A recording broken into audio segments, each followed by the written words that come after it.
Hello and welcome to Millennium News Hour. I am Tanziba Naurin. In today's bulletin, we will present important news from across the nation and the world. Let's begin with the headlines of the day.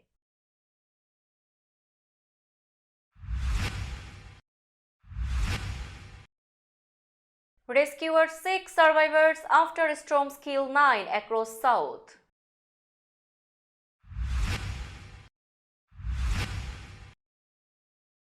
Biden and Kishida discuss Japan stepping up security.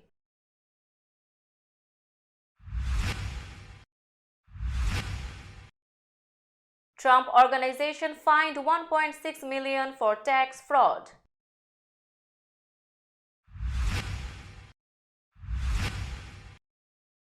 US air travel returns to normal after technology breakdown.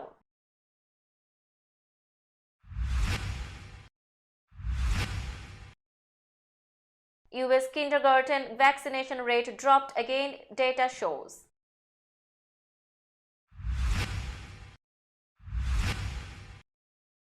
US renames 5 places that used racist slur for native women.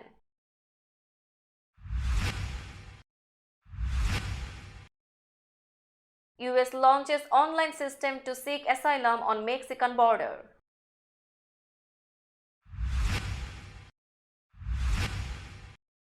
US stops hundreds fleeing Cuba, Haiti by sea, returns most.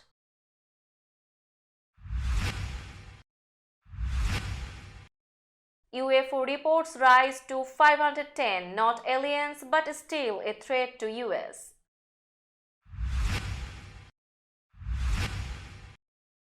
Marie Presley, singer and daughter of Elvis, dies at 54.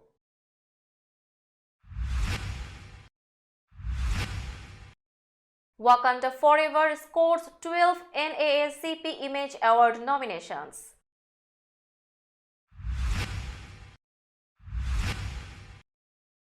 UK leader Sunak makes first visit to Scotland as PM.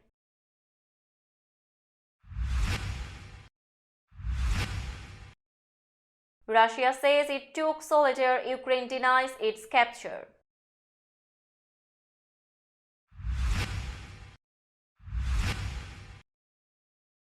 Teen's death brings toll in month of unrest in Peru to 49.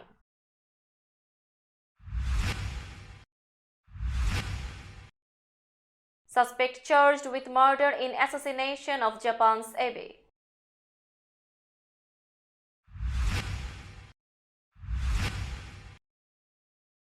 EU inaugurates first mainland satellite launch port.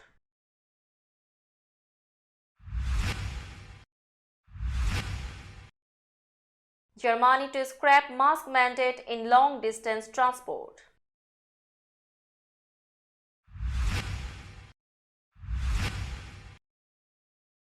Djokovic receives a warm welcome in Melbourne return.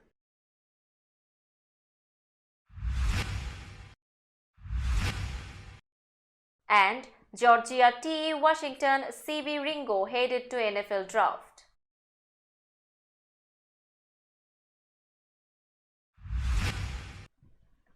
Now news in detail.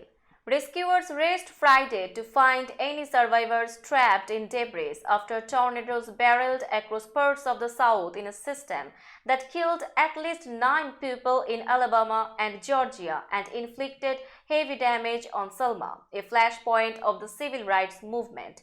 A better picture of the damage was expected to emerge later in the day as authorities surveyed the scarred landscape. At least 35 possible tornado touchdowns were reported across several states, according to the Federal Emergency Management Agency. The National Weather Service, which was working to confirm the twisters, said suspected tornado damage was reported in at least 14 counties in Alabama and 5 in Georgia. Tens of thousands of homes and businesses were without power in both states, according to poweroutage.us, which tracks outages nationwide.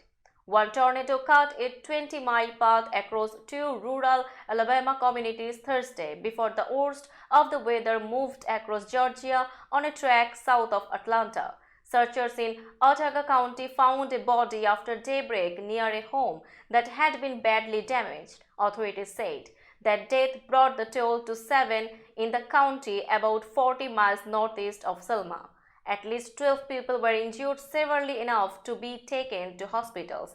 Ernie Baggett, Otaga County's emergency management director, said as crews cut through downed trees looking for survivors. He said about 40 homes were destroyed or seriously damaged, including several mobile homes that were launched into the air.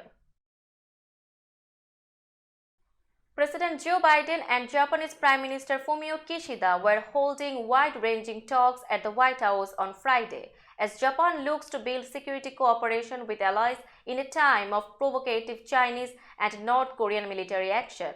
The two administrations were also ready to seal an agreement to bolster US-Japanese cooperation on space with a signing ceremony by Secretary of State Antony Blinken and Japanese Foreign Affairs Minister Hayashi Yoshimasa.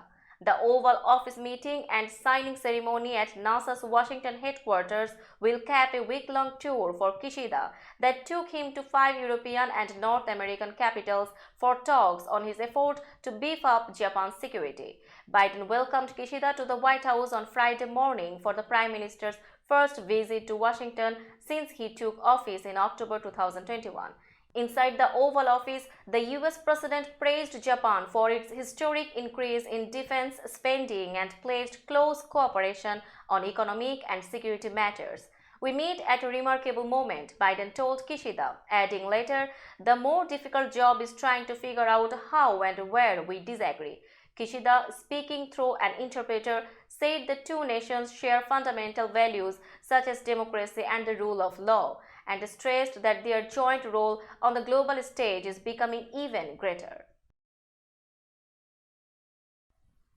Donald Trump's company was fined $1.6 million Friday for a scheme in which the former president's top executives dodged personal income taxes on lavish job perks, a symbolic, hardly crippling blow for an enterprise boasting billions of dollars in assets. A fine was the only penalty a judge could impose on the Trump organization after its conviction last month for 17 tax crimes, including conspiracy and falsifying business records. The amount imposed by Judge Juan Manuel Marchand was the maximum allowed by law, double the taxes a small group of executives avoided on benefits including rent-free apartments in Trump buildings, luxury cars, and private school tuition. Marchand gave the company 14 days to pay. Trump himself was not on trial and denied any knowledge of his executives evading taxes illegally. In a statement released after sentencing, the Trump organization said it did nothing wrong and would appeal. These politically motivated prosecutors will stop at nothing to get President Trump and continue the never-ending witch hunt which began the day he announced his presidency, it said. Neither the former president or his children, who helped run and promote the Trump organization, were in the courtroom. US air travel returned mostly to normal Thursday, a day after a computer system that sends safety information to pilots broke down and grounded traffic from coast to coast. By mid-afternoon on the East Coast, about 150 flights had been cancelled and more than 3,700 delayed, much lower figures than on Wednesday, when more than 1,300 flights were scrapped and 11,000 delayed. Attention turned to the federal agency where the technology failure apparently started hours before it inconvenienced more than 1 million travelers. The Federal Aviation Administration said a damaged database file appeared to have caused the outage in the safety alert system. Transportation Secretary Pete Buttigieg promised a thorough examination to avoid another major failure.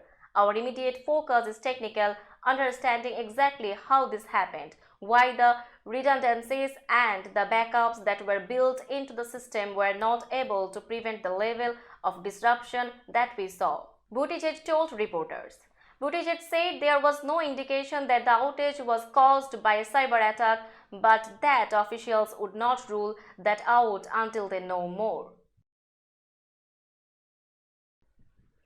Vaccination rates for US kindergarteners dropped again last year, and federal officials are starting a new campaign to try to bring them up. Usually, 94% to 95% of kindergarteners are vaccinated against measles, tetanus, and certain other diseases. The vaccination rates dropped below 94% in the 2020 to 2021 school year, during the first year of the COVID-19 pandemic. A Centers for Disease Control and Prevention study released Thursday found rates dropped again in the 2021-2022 school year to about 93%.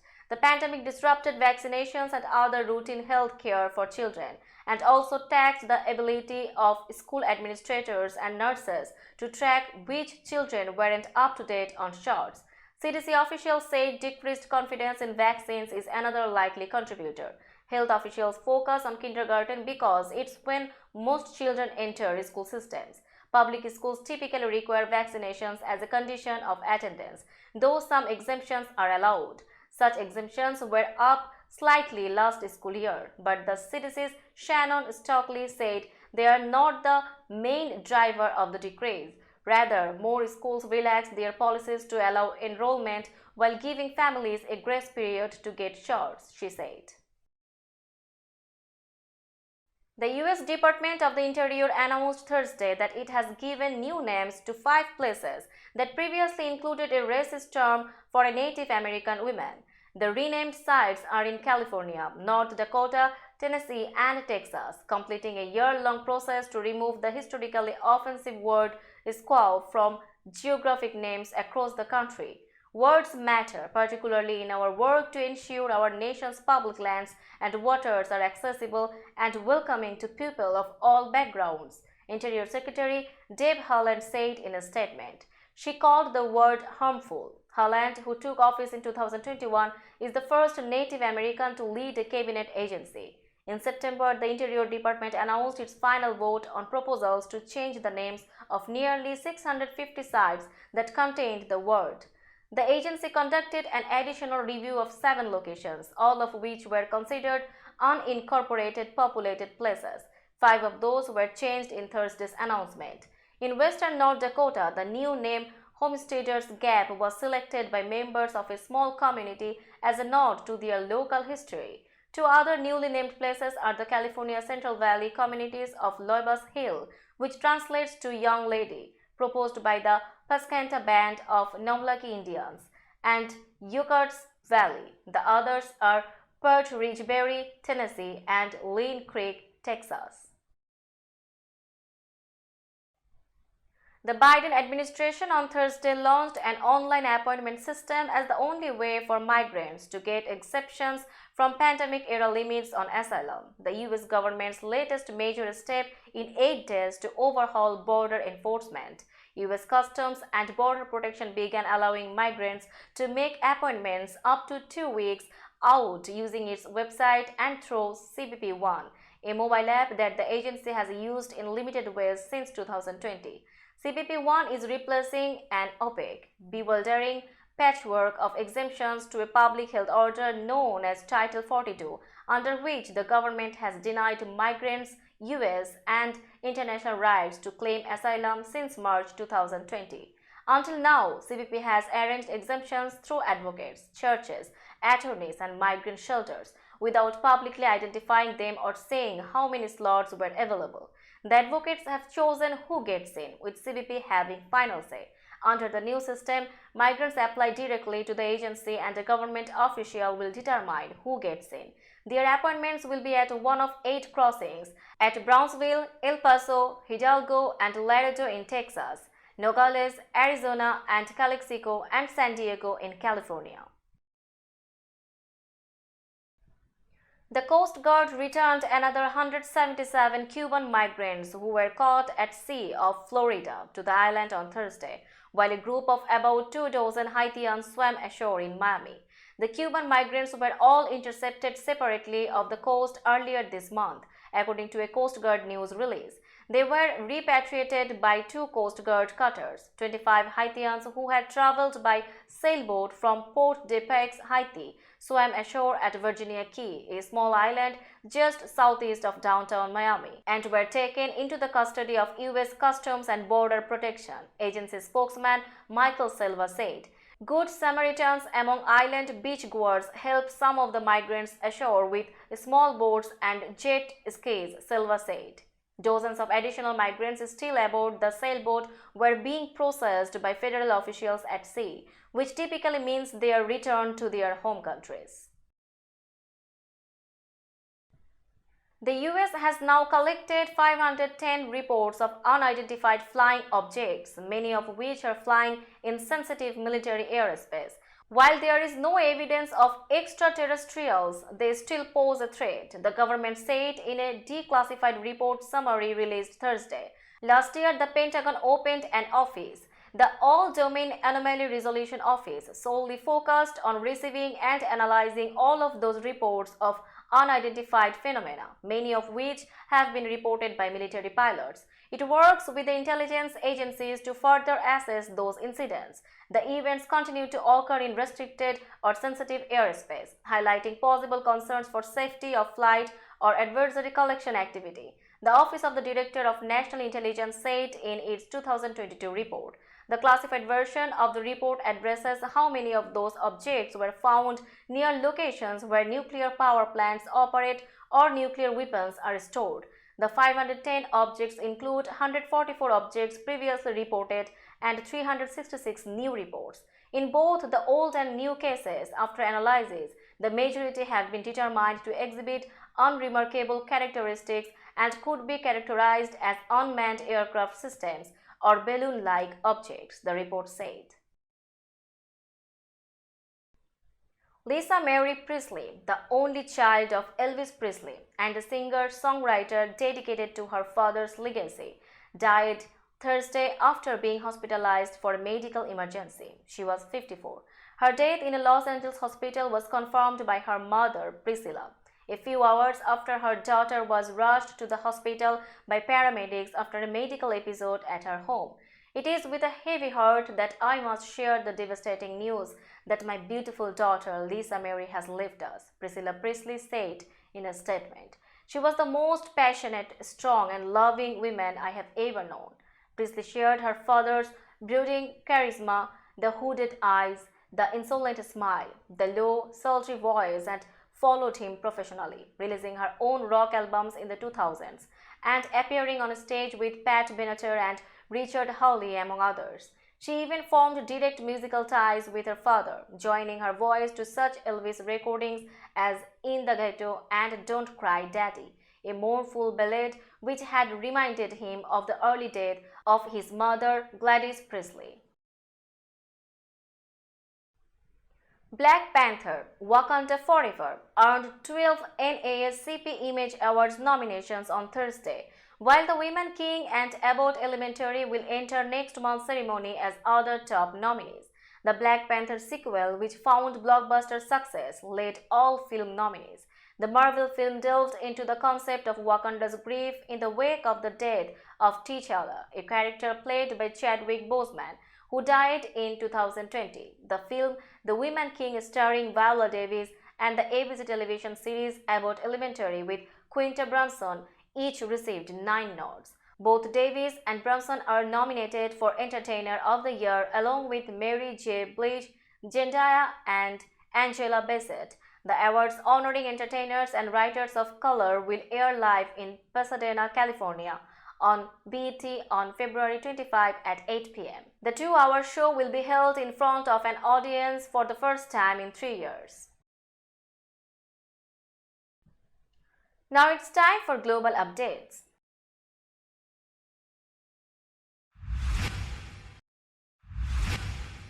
Prime Minister Rishi Sunak is expected to highlight the benefits of remaining in the UK when he meets with the Scottish leader on Thursday during his first visit to Scotland since taking office. Sunak will meet for private, informal talks with Scottish First Minister Nicola Sturgeon, who wants to take Scotland out of the United Kingdom.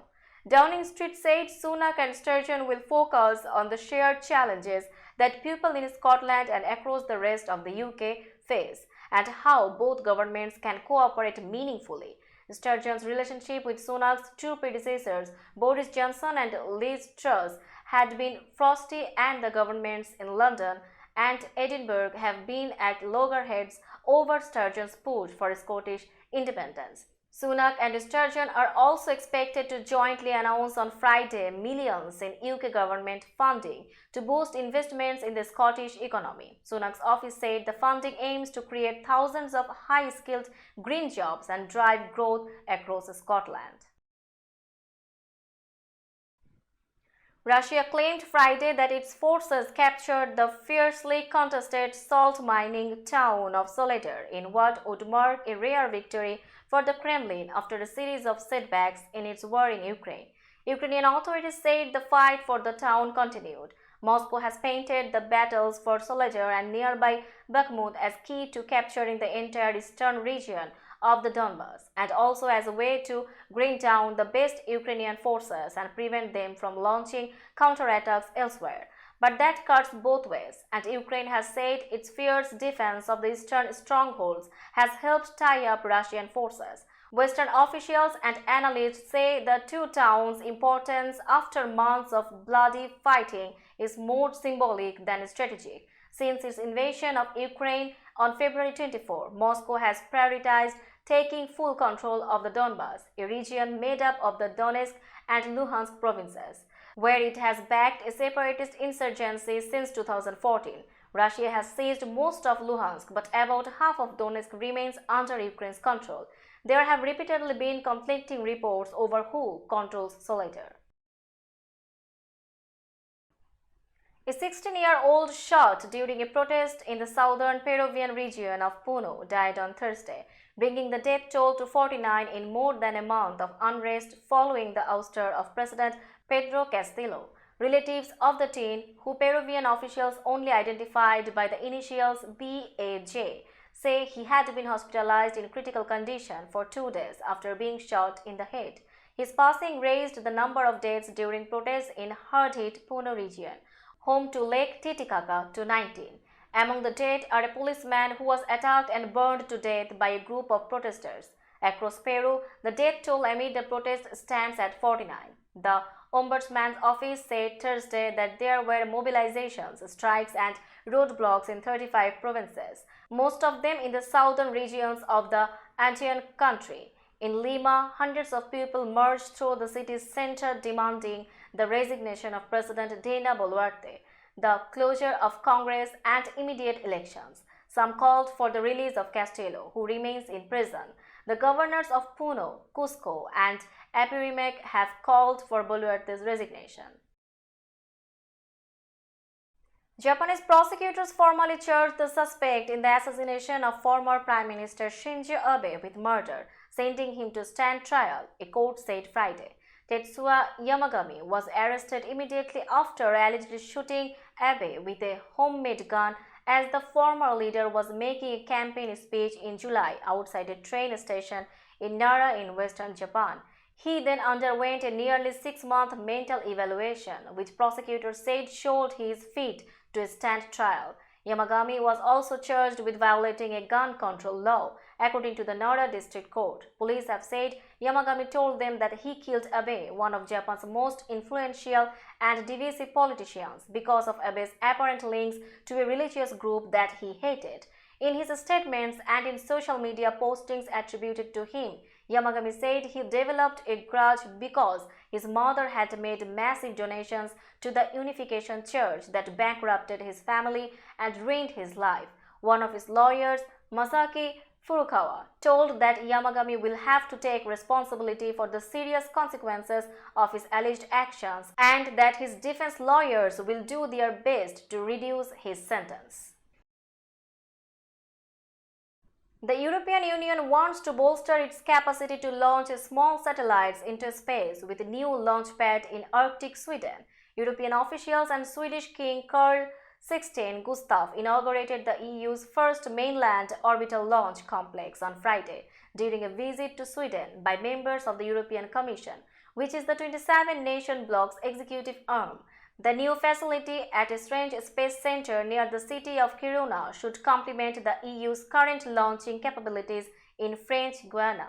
European Commission President Ursula von der Leyen said small satellites are crucial to tracking natural disasters in real time and in the light of Russia's war in Ukraine to help guarantee global security. Today, we know that the brave Ukrainian forces effectively use small satellites to track the movements of Russian troops, she said. The first satellite launch is expected next year. Germany will soon drop a mask mandate on long-distance trains and buses, one of the country's last remaining COVID-19 restrictions, the health minister said Friday. The mandate will be dropped on February 2, Health Minister Karl Lauterbach announced in Berlin. Other European countries already have scrapped mask mandates in public transport, and Lauterbach faced increasing pressure to follow suit in recent weeks. Masks remain mandatory in doctors' practices, while masks and negative tests are still required to enter hospitals and nursing homes.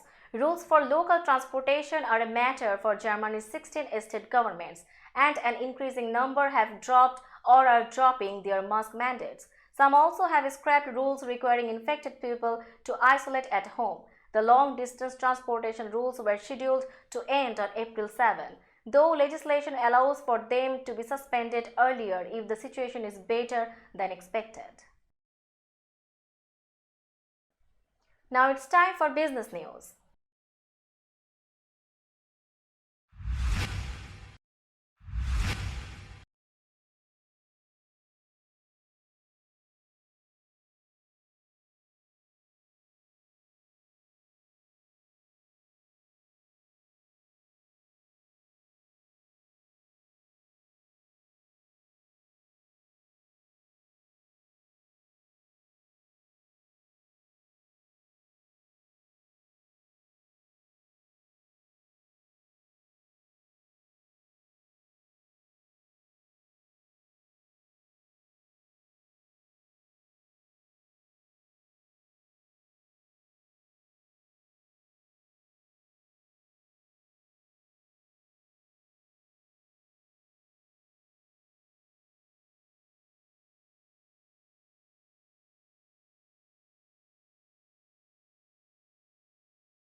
Now a look of today's sports stories.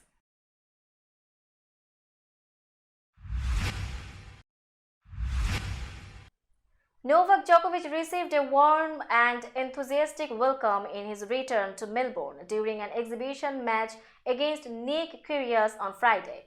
Djokovic was deported ahead of last year's Australian Open because of a visa issue relating to his refusal to say whether he had been vaccinated for COVID-19. But the 9-time Australian Open champion was allowed to return for this year's tournament beginning Monday because vaccination requirements have been dropped by the Australian government. After enjoying what he said was a fantastic response from fans in Adelaide during a tournament last week, Djokovic admitted he was unsure how he would be received in Melbourne a year after he was deported. But an emotional Djokovic walked into a sold-out Rod Laver Arena to loud cheers from the crowd of 15,000. Two Georgia players, tight end Darnell Washington and defensive back Kelly Ringo, are headed to the NFL draft after helping the Bulldogs win their second straight national title. Both made the expected announcements on their Instagram accounts. Washington is a massive tight end who teamed with Brock Bowers to give Georgia a dominant 1-2 punch at the often overlooked position. "My time in Athens has come to an end as I pursue my dreams of playing in the NFL," said Washington, who was a key blocker and ranked 4th on the Bulldogs with 28 receptions for 454 yards and 2 touchdowns this season.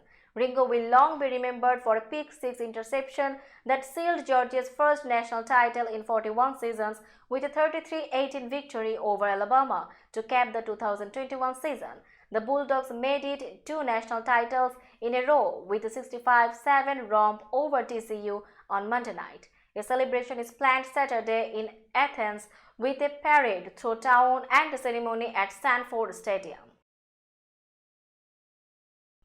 Let's have a look on today's weather forecast.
That's all in today's news. Keep watching Millennium News 24 for latest updates. Millennium TV US and Millennium News 24 network is transmitted and available to be watched free for all at TVs such as Sony, Samsung, LG, Roku TV, Amazon TV and Apple TV. And also in all European countries and Australia available with Sky Network, Worldwide Jago TV, Radiate IPTV, Worldwide Jago Video Network and Horizon Satellite globally. Stay connected with us for all types of informative and entertainment program. Thank you.